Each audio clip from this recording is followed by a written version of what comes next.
સૌથી પહેલી વાત તો આ સરકારને એ સમજાવવાની જરૂર છે કે એલપીજી એ કોઈ લક્ઝરી નથી.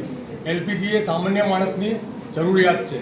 સામાન્ય માણસની જરૂરિયાત માટે જ્યારે મોદી સાહેબ રાડો પાડીને 2014ના ચૂંટણી પહેલાં એવું કહેતા હતા કે મારી બહેનો, મારી માતાઓ, તમારી આંખમાં એક આંસુનું ટીપું નહીં આપવા દઉં, તો અત્યારે એમની માતાઓ, આપણી બહેનો એમના આંખોમાંથી આ લાકડા સળગાવીને, કોલસા સળગાવીને જે ઈંધણ ઊભું કરવામાં આવે છે એના કારણે આંસુ આવી રહ્યા છે. એ સિવાય જે સરકાર 2014માં આવ્યા પછી સતત આપણને લાઇનમાં ઊભી રાખવા માટે મજબૂર કરી રહી છે. નોટબંધીમાં આપણને લાઇનમાં ઊભી રાખી, કોરોનામાં કે ઓક્સિજનના સિલિન્ડર્સ માટે, દવાઓ માટે આપણને લાઇનમાં ઊભા રાખ્યા, ખેડૂતોને ખાતર માટે લાઇનમાં ઊભા રાખ્યા. આ સરકારનું એક જ કામ છે કે ગરીબો છે, જે મજૂર વર્ગ છે, એમને લાઇનમાં ઊભા રાખવાના અને એમણે પોતે ઉડાઉડ કરવાનું આમથી આમ દેશમાં. સરકાર એક બીજું કારણ એ પણ આપી રહી છે કે યુદ્ધ છે એમાં આપણે શું કરી શકીએ. તો આ યુદ્ધમાં આપણે કશું નથી કરી શકતા. એનું કારણ છે આપણી વિદેશ નીતિના આપણે નિષ્ફળ થયા છીએ.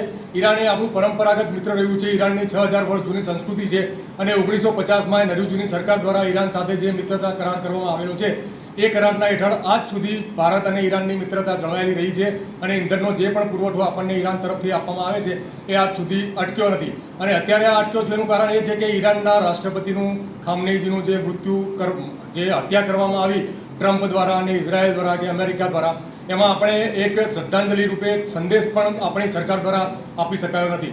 છેલ્લે વાત એટલી કરવાની કે આ સરકારને જરૂર છે એક એવી નીતિ બનાવવાની કે વારંવાર લોકોએ લાઇનમાં ઊભું રહેવું ન પડે.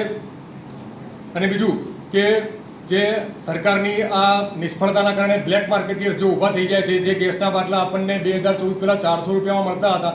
મને યાદ છે કે મનમોહન સિંહની સરકાર હતી એ વખતે 320 રૂપિયા ગેસના બાટલાનો ભાવ થયો. ત્યારે આ જ નરેન્દ્ર મોદીના માણસોએ, સ્મૃતિ ઈરાનીએ મનમોહન સિંહના ઘરે બંગડીઓ મોકલી હતી અને ગેસના ખાલી બાટલાઓ મોકલ્યા હતા. તો અત્યારે શું મોદી સાહેબના ઘરે કોઈ બંગડીઓ મોકલવા માટે તૈયાર નથી એમની સરકારમાંથી કે એમના કોઈ નેતાઓમાંથી? આ સાથે વાતને અંત આપતા એવું જરૂર કહીશ કે સરકારે જરૂર એવી નીતિ બનાવવી જોઈએ કે વારંવાર પ્રજાએ આ રીતે લાઇનમાં ઊભું રહેવું ન પડે અને સરકાર એ દ્રઢ કરે કે પબ્લિકને આવી કોઈ આવનારા સમયમાં કોઈ તકલીફ ન પડે. જય હિન્દ.